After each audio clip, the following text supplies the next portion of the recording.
Bernard Goldstein of Hoover watched with pride 5 years ago as Washington dedicated the World War II memorial. He wondered if he would ever be able to see it for himself. Last month, that dream finally came true. I've waited a long time to come up and see this, and I'm just thrilled to death to be here. Goldstein was one of 100 Alabama veterans making the one-day trip, their charter flight touching down in Baltimore bright and early. The veterans greeted as heroes by throngs of military members, airport workers, and strangers who just wanted to offer thanks. First, a stop across the Potomac to see the Iwo Jima Memorial, then a short ride to the National Mall, and a few precious moments for veterans to reflect on the sacrifices they made more than 60 years ago.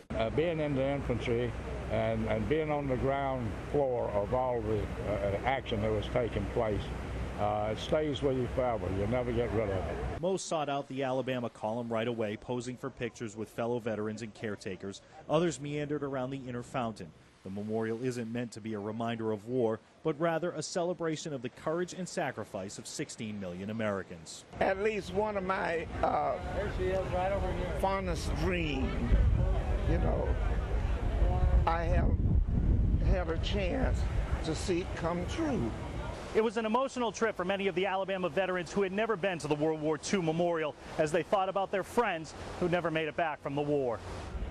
I've longed for the opportunity to come to this place, not just to see the building and these kind of things,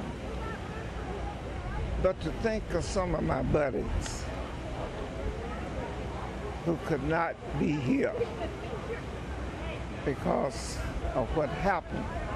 Some veterans traveled with family members, sharing a special moment about a war they probably didn't talk much about over the past 60 years. What service of the Army were you in? 9th Airborne.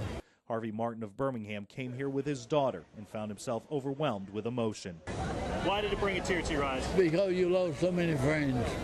It makes you appreciate the life we have today because of his sacrifices and, of course, those that didn't return. A very emotional day. Members of Alabama's congressional delegation stopped by to thank the veterans for their service. So did Governor Bob Riley. But this day wasn't about policy or politics. It was about coming to terms with a war which killed 400,000 of their friends and neighbors and with their bravery protected the world from tyranny. I think it's wonderful. I think it is simply wonderful.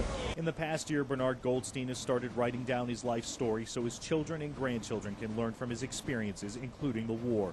Like many veterans, when Goldstein came back from the war, he wanted to get on with his life.